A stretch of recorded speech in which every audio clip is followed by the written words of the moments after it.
Sketches by Boz, by Charles Dickens. Dramatised for radio by Stephen Wyatt. Today's story, Horatio Sparkins. Mr. Malderton was a man whose whole scope of ideas was limited to Lloyd's, the Exchange, the India House, and the bank. A few successful speculations had raised him from a situation of obscurity and comparative poverty to a state of affluence. On this particular evening, Mr. Malderton sat with a silk handkerchief over his head and his feet on the fender, drinking his port. Around him, his doting family, his wife Georgina, his daughter Teresa, and his son Thomas. It may have been the port or the fire or even the handkerchief, but he did not immediately take in the import of what his good lady wife was telling him. Indeed, my love. He paid Teresa very great attention on the last assembly night. Very great attention. And I say again, my love, are you listening? Of course, my love. Then really you have to agree that every possible encouragement should be given. He positively must be asked down here to Oak Lodge to dine. Of course, my love. Who must? My dear, you must know whom I've been talking about. The young man with the black whiskers and the white cravat, whom all the girls were talking about. Ah, that young man. Indeed. Oh, dear me, what's his name? Teresa? What is his name? Teresa? Mr. Horatio Sparkins, Ma. Ah, yes, to be sure. Horatio Sparkins. Decidedly the most gentlemanlike man I ever saw. I'm sure in the beautifully made coat he wore the other night he looked like... A very smart waiter. Don't be beastly, Tom. You're just jealous. Oh, no, I ain't. Then don't make low remarks. I ain't making low remarks. Children! Quiet, please. Remember, we are the Maldertons of Oak Lodge, Camberwell. We have social duties, we have a social position. It ain't done to squabble. It's not gentlemanly, Tom, nor is it ladylike, Teresa. No, Pa. Of course, Pa. Now, where were we? With Mr. Sparkins. I'm quite sure you'd like him. He's so very gentlemanly. And so very charming. No doubt I should. On first appearance, he seemed just the sort of person I would wish us to cultivate in our new existence. There seemed nothing low about him. Nothing at all. Mr. Sparkins has expressed the greatest respect for you, my love. Has he now? There's no doubt he'd like to be attached to your society, Pa. Oh, no doubt at all. Indeed, he said as much to me in confidence. Well. So you think that if I see him at the assembly tomorrow, I should ask him down here? I think you should.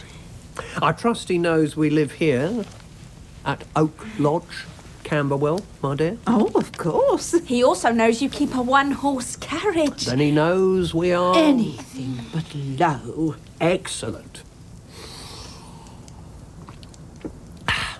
Of course, we all know why he's being asked. I don't think we do, Tom. It's Teresa. I don't know what you're talking about. Teresa's 28. I don't know why you are commenting upon your sister's age in this way, Thomas. I hope there's not some vulgar implication. Well, she's not getting any younger, is she? Oh. It is physically impossible for anyone to get younger, Thomas. Yes, but it's still a problem, ain't it? In what way, Thomas? If you want to get married. Oh, you... Tom, you horrible spiteful brute! How dare you say such things, you liar! Ow! Children! No one's ever going to look twice at you, you nasty pig! Ow! Teresa! That is enough! Don't you ever dare to... Teresa! Enough! Yes, Papa. She's beaten me black and blue. Then let that be a lesson to you not to say anything low. Yes, Pa. Now apologise to your sister.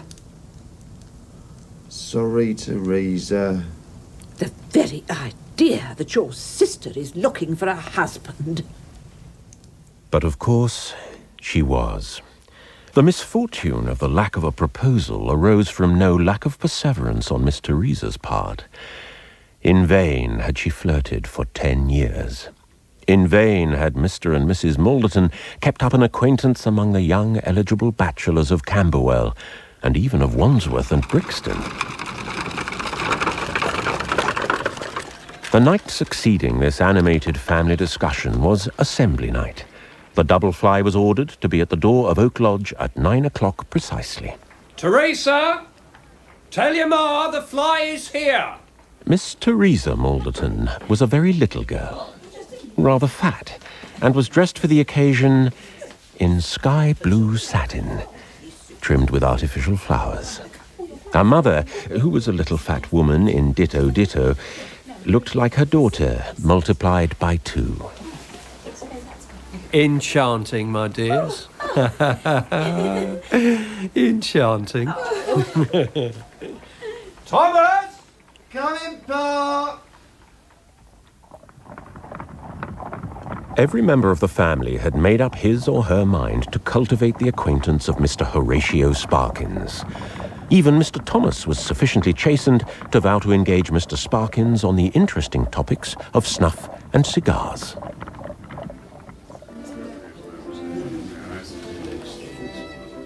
The first object that met the anxious eyes of the expectant family on their entrance into the ballroom was the interesting Horatio, with his hair brushed off his forehead and his eyes fixed on the ceiling, reclining in a contemplative attitude on one of the seats. There he is, my dear. Indeed. How like Lord Byron. Hush. He's seen us. He's coming over. My dear Mrs. Malderton, how delightful to see you. And you, Miss Teresa? Mr. Malderton, I am proud to shake your hand. How do you do, sir? And yours, Mr. Thomas? Extraordinarily good of you all to grace the assembly with your presence.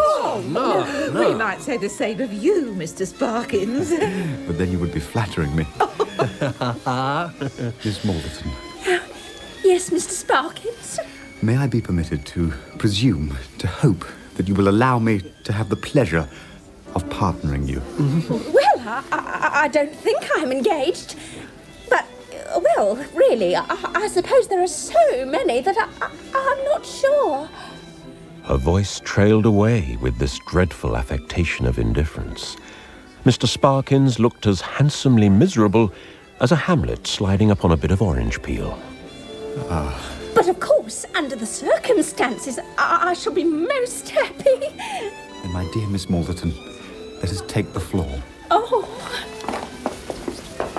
A very genteel young man, certainly. Oh, he has a remarkably good address. Yes, he's a prime fella. He talks just like an auctioneer. Tom, I think I've desired you before not to be a fool. And Mr. Thomas looked as happy as a cock on a drizzly morning. How very different were the feelings of his sister when, after the conclusion of the set, she promenaded the room on the arm of Mr. Sparkins. How delightful, how refreshing it is to retire from the cloudy storms, the vicissitudes and the troubles of life, even if it be but for a few short, fleeting minutes.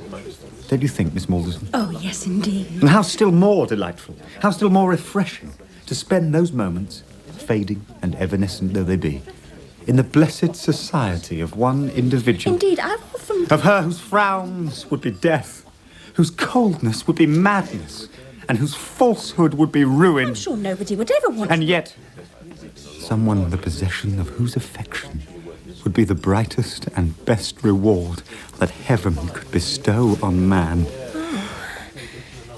Would you care for some refreshment? Yes, yes, thank you very much.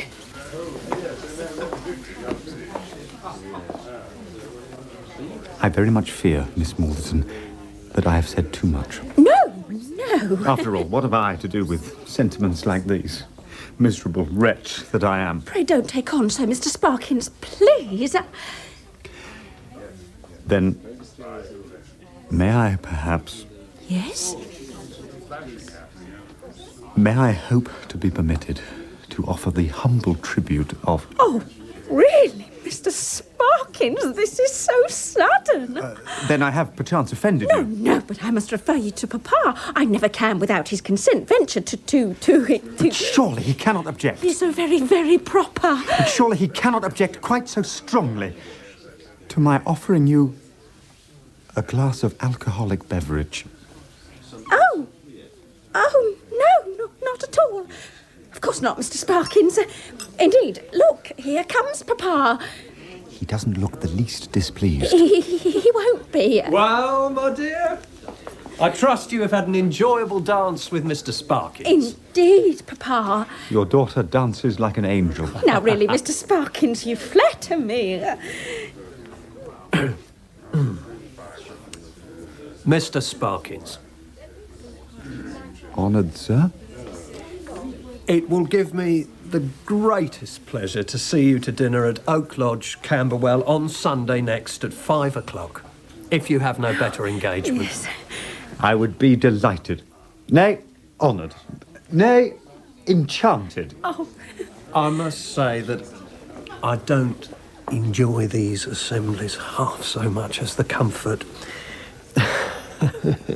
I had almost said the luxury of Oak Lodge.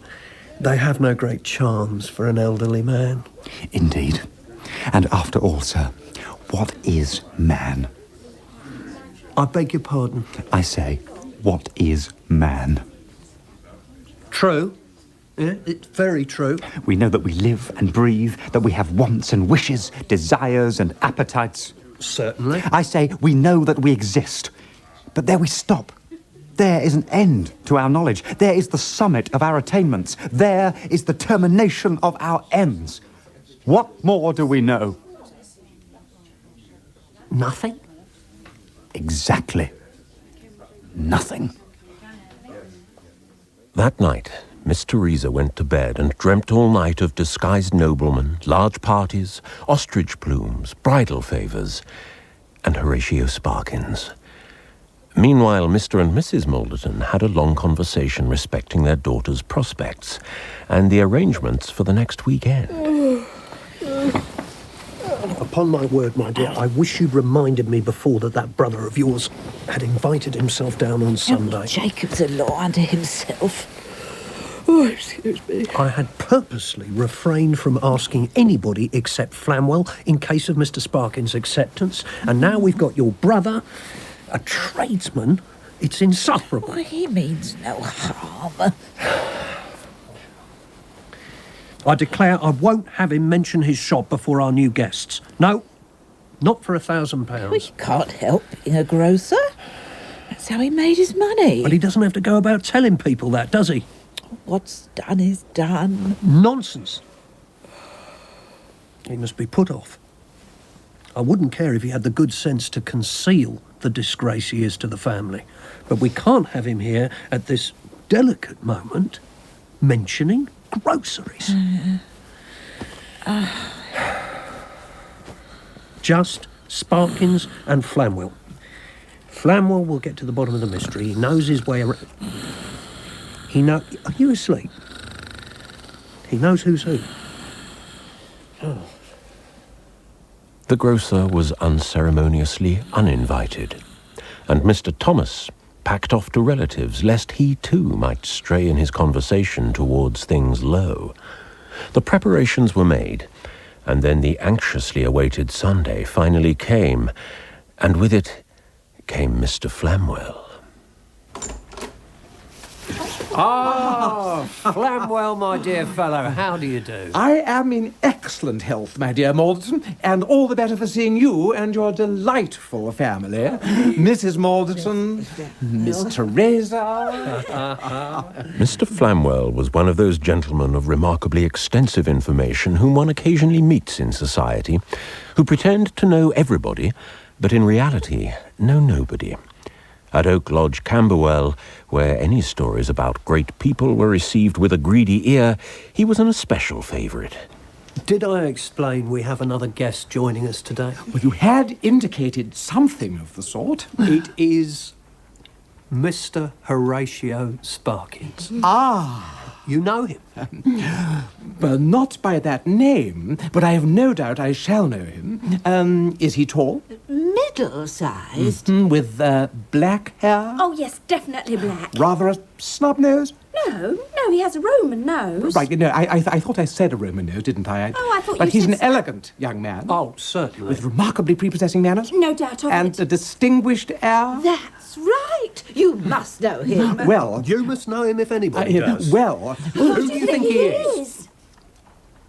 well, from your description, he bears a strong resemblance to the Honourable Augustus Fitz-Edward Fitz-John Fitz-Osborne. No. He's a very talented young man and rather eccentric. It's extremely probable he's changed his name for some temporary purpose. Teresa's heart beat high. Could he be the Honourable Augustus Fitz-Edward Fitz-John Fitz-Osborne? What a name to be elegantly engraved upon 2 glazed cards tied together with a piece of white satin ribbon. The Honourable Mrs.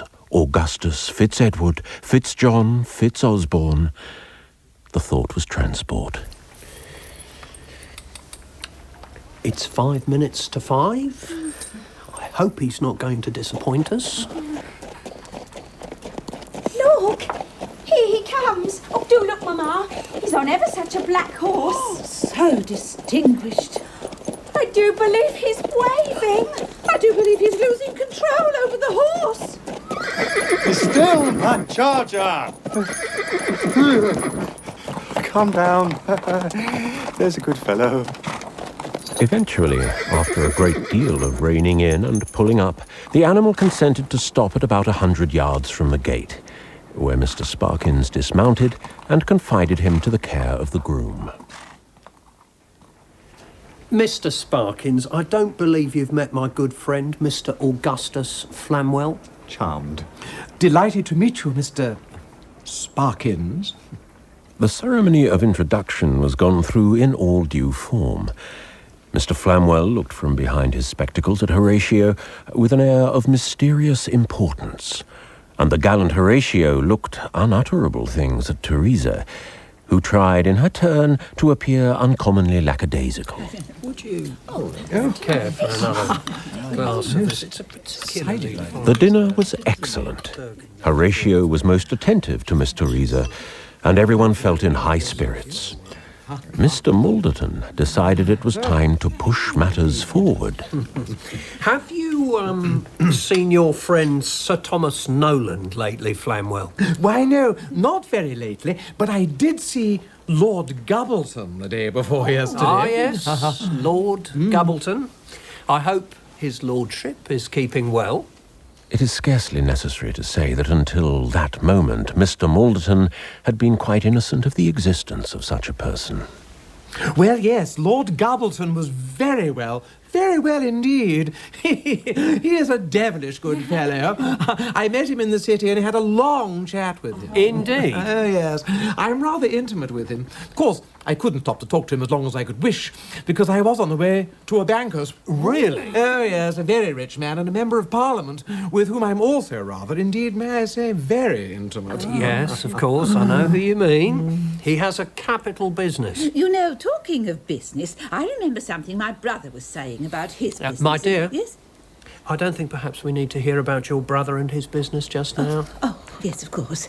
But I was only thinking how Mr. much... Sparkins, a glass of wine. With the utmost pleasure, sir. We're delighted to see you. I'm delighted to be here. You know, Flamwell, we were talking the other evening, Mr. Sparkins and I, about the nature of man. Really? Indeed, and I was most struck by the force of what Mr. Sparkins had to say. Indeed. Oh, yes. We all were. You are too kind. Now, pray tell us, Mr. Sparkins, after your thoughts on man, what is your opinion of woman? Oh, fine, Mamma.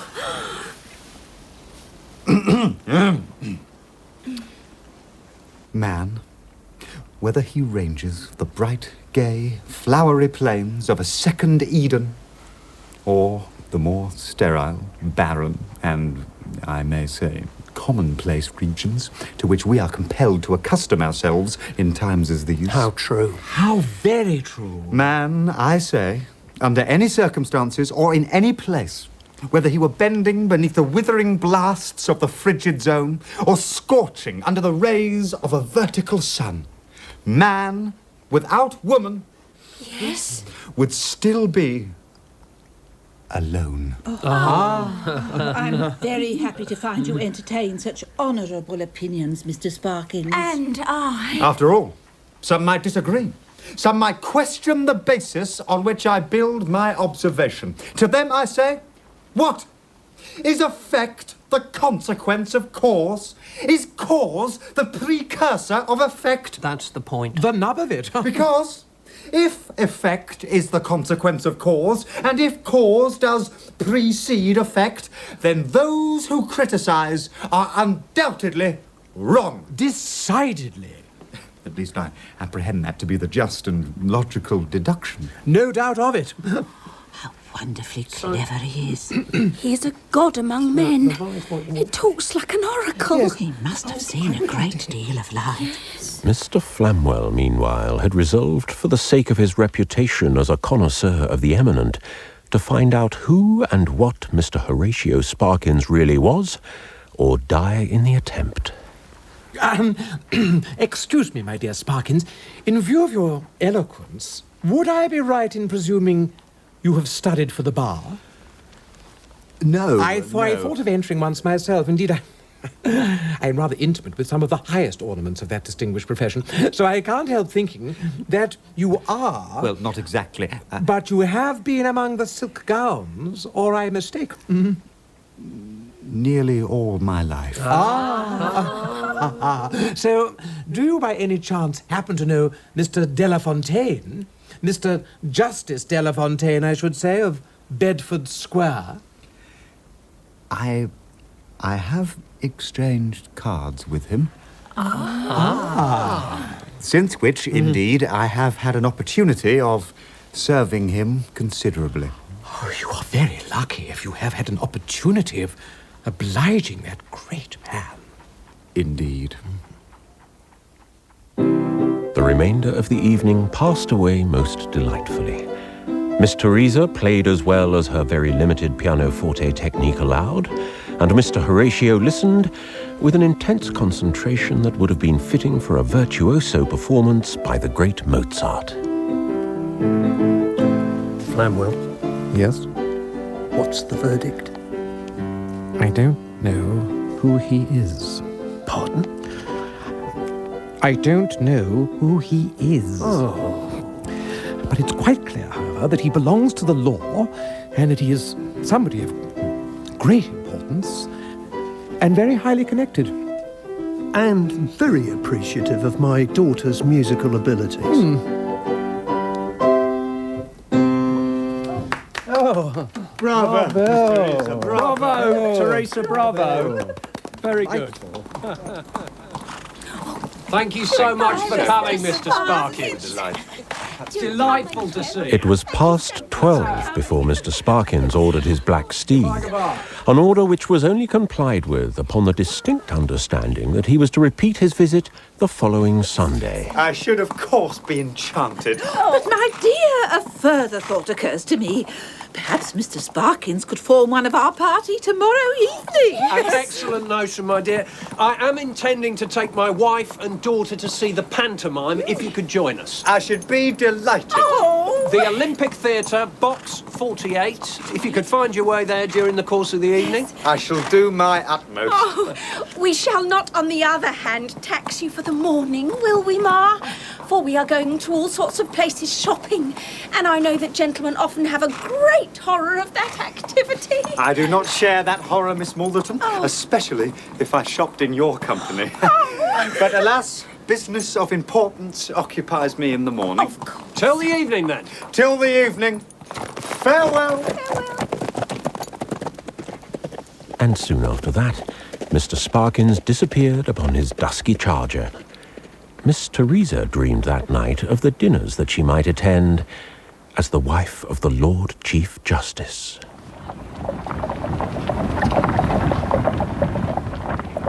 At 12 o'clock on the following morning, the double fly was at the door of Oak Lodge to convey Mrs. Malderton and her daughter on their shopping expedition.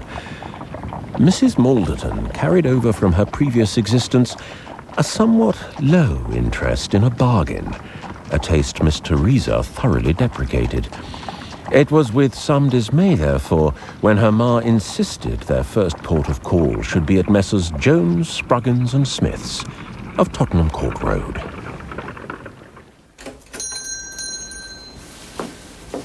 Oh, Lord, Ma, what a place you have brought us to. Good morning, ladies. Pray be seated. Oh. Now, what is the first article?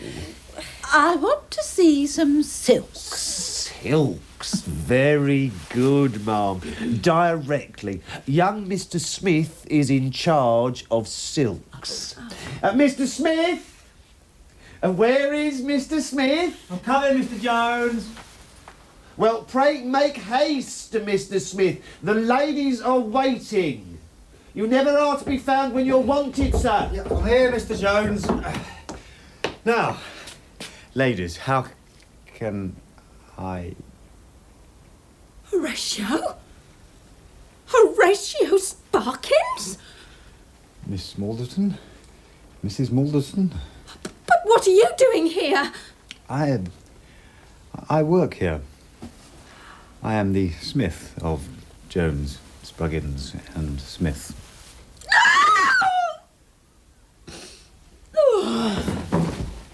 Teresa! Teresa, speak to me! Oh, Teresa. We will draw a veil, as novel writers say, over the scene that ensued. Teresa! Speak to me! The mysterious, philosophical, romantic, metaphysical Sparkins had suddenly been converted into Mr. Samuel Smith, junior partner in a slippery firm of short duration. Do you still want to see the silks, ladies? No, we do not. Come, Teresa.